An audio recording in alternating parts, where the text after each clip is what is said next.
All right, everyone, thank you for coming tonight. My name is Jimmy Douloumbakis. I'm the co-founder of Entre. Just wanted to say thank you. This is a great event. We create these events once a month to get everyone together, to have a conversation, to meet people, to collaborate, and to get to know each other, and to build the ecosystem of entrepreneurs in New York. All right? Who do we have here today? Charlie Stevens. How are you doing? Hi, I'm partner with Entre. I help put together these events. We're going to try to keep this short, probably half hour. Just kind of tell Jimmy's story as a founder. It's good to know him, understand what he's doing. A little bit background so you have context who I am. Not exactly what you think. I'm not really in the media world, kind of turning into that, but I work for Cushman & Wakefield, so I help companies grow their office space, grow their business, and try to find them new office space. So how I differentiated myself was I started creating video content highlighting office buildings, office developments in New York City, to really reinstate what I'm doing through social media, LinkedIn, Instagram, all that stuff. It's turned in more now to interviews with founders and entrepreneurs. It's a side door into meeting people and understanding what they're doing. So I talk to people like we're going to do tonight with Jimmy, understand a little bit of his background, what he's doing, and opportunities he's looking forward to. It's kind of a cheat sheet too if you ever meet anybody like this entrepreneurship group, just to kind of understand a little bit of the context of what they're doing, the business they're doing, and what opportunities they're looking for, because then you could help them. So keep that in mind. So also, quick note, I host a show on LinkedIn Live. It's called Leaders Live. So that's what we do. We host these entrepreneurs, these founders, and I urge you to connect with me on LinkedIn, Charlie Stevens with a PH, and you get updates when these are coming out. But it's an easy way for you to listen to these founders, these VCs who are providing funding, and I'm asking them questions on what type of businesses they're looking for. Then you could easily reach out to them and say, hey, I saw you on Charlie's show. I thought this was interesting. I do this, X, Y, Z, warm introductions, so it's helpful. Without further ado, let's get into a little what Jimmy's doing. Jimmy is a serial entrepreneur. Jimmy started 10 companies in his lifetime. But before we get into Entre, which we're here at an Entre event, give us a little context of you started entrepreneurship right out of college. Yeah. These 10 companies. Kind of walk us through that journey, where you started and what you were doing. So I went to school to be a civil engineer. I love building stuff, and I said, I'm going to go to school and be a civil engineer.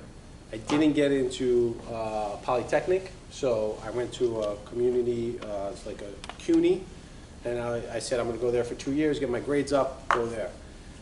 I took a bunch of classes. I got bumped out of a class. I ended up having to pick another class. 2 weeks in, there's not much classes left. It was pre-calculus or small business, and I didn't want to take pre-calculus. Nobody wants to, right? So I took the small business class, and I just was like asking questions, and the professor was like, okay, please put your hand down, let somebody else ask questions. I was so fascinated by business, because I grew up middle class. I thought you had to be rich and smart to start a business or be an entrepreneur.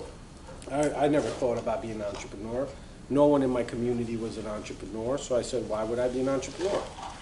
So anyway, I joined a program through the professor. He actually referred me to SIFE, Students in Free Enterprise. It was a club of young entrepreneurs that built business plans and pitched them in front of judges, VCs, and investors.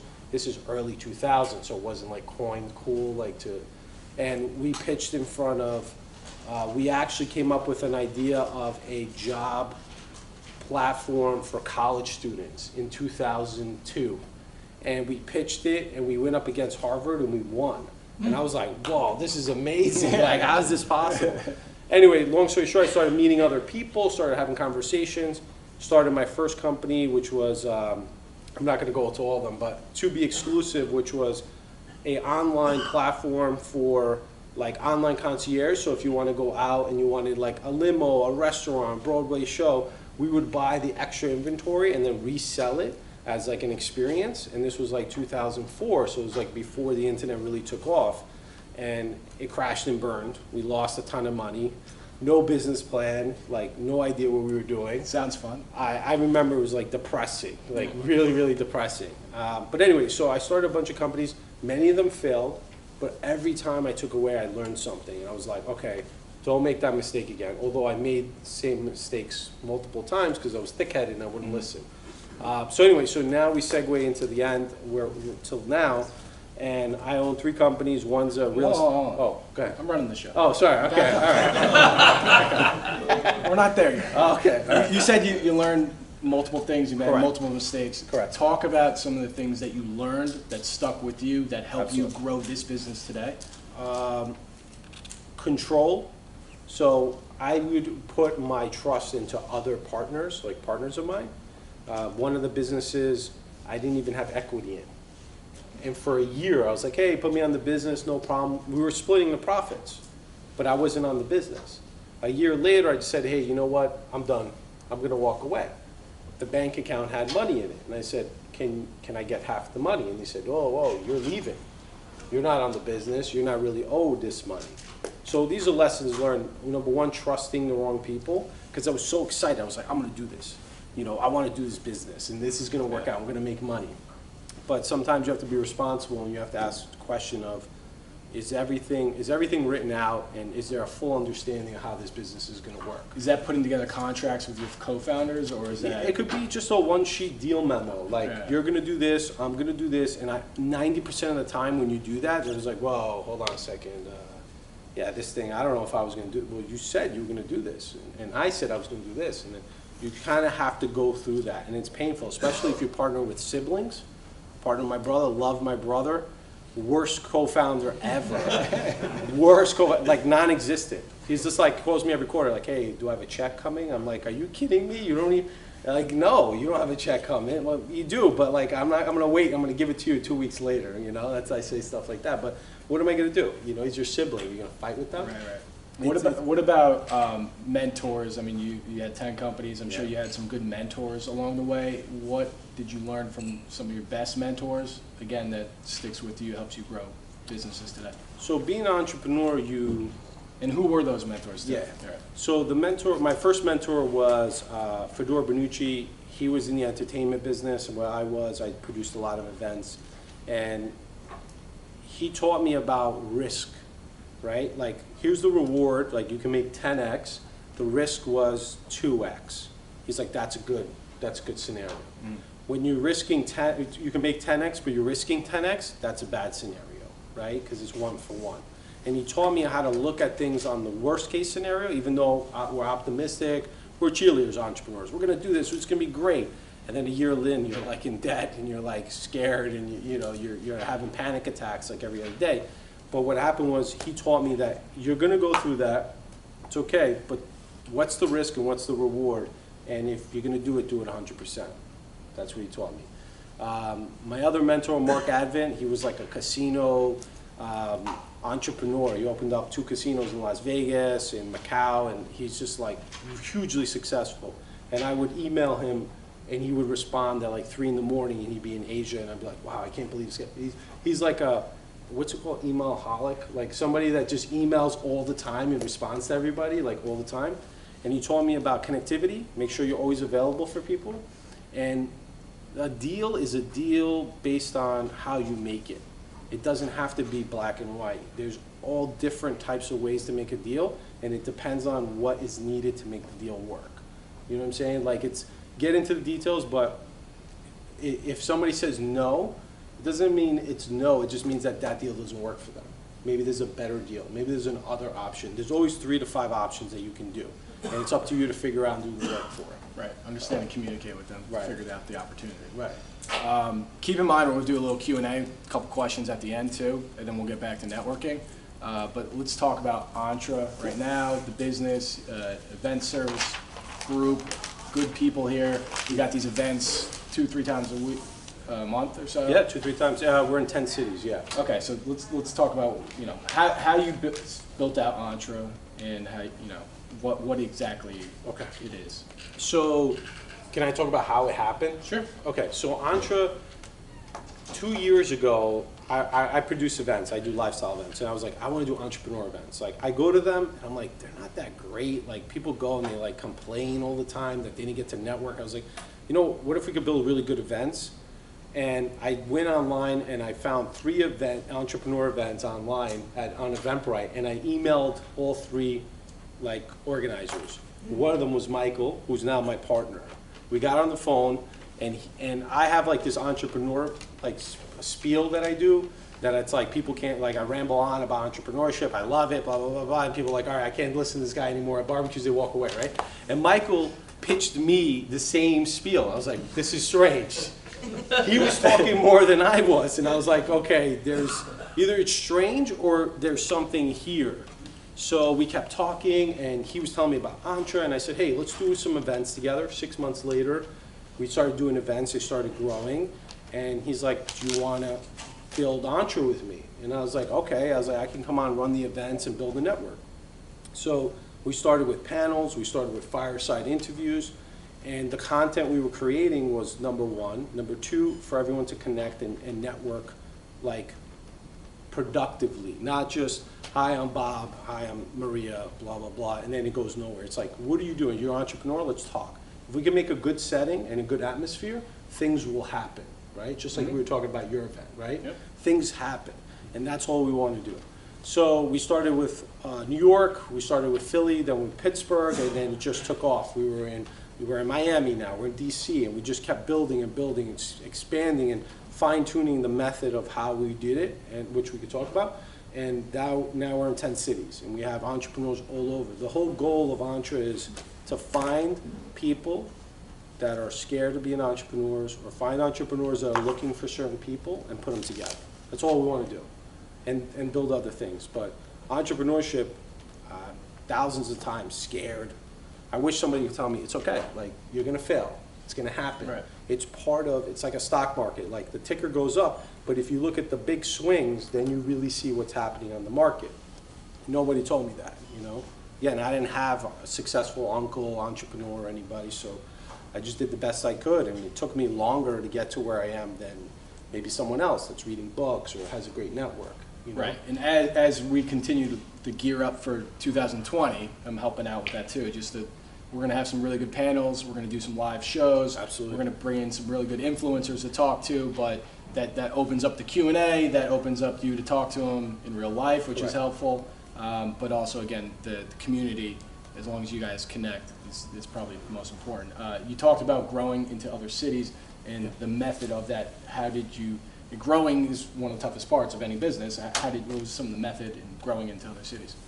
So let's say we went, first is the market, is there a market there, right? Are there other entrepreneurs, is there a demand to have that? That's the first step in figuring out which city to go to. We identify that, then we find the location, then we queue up speakers, right, that want to speak entrepreneurs in that area. And then we start marketing to entrepreneurs through existing organizations, meetup groups, startup weeks, anybody that has anything to do with startup entrepreneurs. We reach out to them and say, we'd love to invite you to our events, complimentary admission, just come and let's see what happens. And then you're actively canvassing, essentially. Canvassing, 100%, and we're just building. And then people come and they're like, oh, this is pretty cool. Then they tell their friends, then their friends come. Then more friends come, and then we start off in small rooms, like half the size, right? We'll start 20, 30 people, then it'll grow to 50, then 100, then 100. It just grows as the event happens, and we listen. What do you want? Oh, I came to your event, and you know, we get this sometimes where people say the interview started late, right? Or something, and we tweak it, and we tweak it, and we fix it, and we try to do the best we can. And we have brand ambassadors. So my job is to fly to the city, meet a bunch of people, find the most enthusiastic person that wants to work with Entre, train them, and they run the show. So this way we don't have to be there. That's good. And we have brand ambassadors in each city that are awesome, like some of the best people. They're so excited about Entre and what we're doing, and then they host the interview, right? It's kind of like a TED Talk, but like different. But that's the leadership aspect. I mean, you're training them, you're letting them get the flexibility and run with the show. That's solid. Yeah, and we show them what to do, and we do monthly calls where they tell us issues and we work through them. Yeah. You have an app coming out Yes. as well, Yes. which is going to be powerful. We'll talk about the app. So the app is the core of the business. So typically a tech startup company, which is what we are, would raise a bunch of money and then try to build an app that they hope people want. So we decided to do the reverse. We built out events, had conversations with entrepreneurs, built a community, then we bring them onto the app. So tonight, some of you might not connect. You guys might want to talk to her because there might be some synergy, but you just might not connect. But on the app, you can view her profile and she can review your profile and you can message each other and talk. Then there's mentorship. So there's somebody, there's different levels. Somebody might be a couple steps ahead of you, and they can learn, they can come back and say, you know what, I learned so much, you seem very ambitious, I want to help you in your business and be an advisor or whatever. There's all different ways about going about it. So the app right now is, it's in beta. We're almost done. As soon as that happens, everyone that's been to our events will get access to the app. And then you can communicate, you can connect, and then we're going to build another model on top, which is like a subscription model where you get access to other things, which is later down the road. But it's basically a LinkedIn meets an Instagram. You can post, you can talk about who you are, what you do, and just ask a question. I want to start a corporation. Should I start an S-Corp in Delaware? And if so, why? What's the tax benefits? Well, I know a little bit of that. Charlie might know a little bit of that. He can jump in. And then you get 20, 30 comments about something specific to your business. Right. Well, you should also talk to this attorney, and people can refer people. Everybody has experience, everyone has knowledge, but sometimes you only share with the people that are close to you, and that's wasteful. Right. So what if we can connect everybody? It's going to be powerful. I think it's exciting. I'm excited for it. Partnerships, I like to talk about in the show, how you've built your partnerships. You have an awesome partner right here, Microsoft. Right. You can't really get much better than that. But I like to ask, you know, a partnership that has worked and why it has worked. So this is an obvious one to kind of go into, and you had a pretty good story. Yeah, so I like to mix up who I interact with. I interact with all different types of people. I don't have a group of people that I just sit with, right? So Monday nights I have a pickup basketball game, and one of the guys I was playing basketball with works at Microsoft. And I told him I do events, and he's like, well, we have event space, you should do an event. And I was like, whatever, like, I'd never been here, I didn't know what kind of event space they had. A year later, Entre came into play, and I said, well, you know what, maybe we should do some events.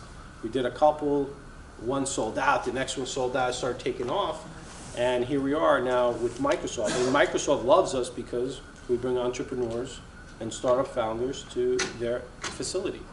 Instead of bringing them to Google or AWS, we bring them here. And they love that, you know? How about some of the other partners that you have with Entre? I mean, there's a whole list of them. Yeah. But like, give me one or two. So Brex, does anybody, raise your hand if you know who Brex is. Okay, so Brex is like a credit card for entrepreneurs, and the way their business model is fascinating. They loan you, they give you credit card credit based on how much you have in your bank account. So if you have $50,000, they give you, I think it's 20%, they give you a $10,000 credit line, as long as that amount stays there.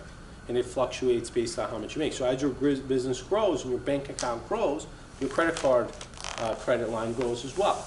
And there's no points, there's no interest rate. You just pay at the end of the month like an Amex, and you get amazing points. But how did you build that? So I mean, that's like a great relationship. It's very synergistically aligned, but I mean, I'd like to be partners with them, you know what I mean? Like, how did you get that partnership? So Brex, I'm trying to remember, I believe they reached out to us, or we ran into them at an event. I think Michael ran into them at an event, spoke to them, pitched it. They were like, they're spending a lot of money now. That's the other thing. You gotta find partners that are actually active, not just a company that you think works. Like, they need to be doing stuff. Yeah, and to add to that, I mean, you go to these networking, not the booths,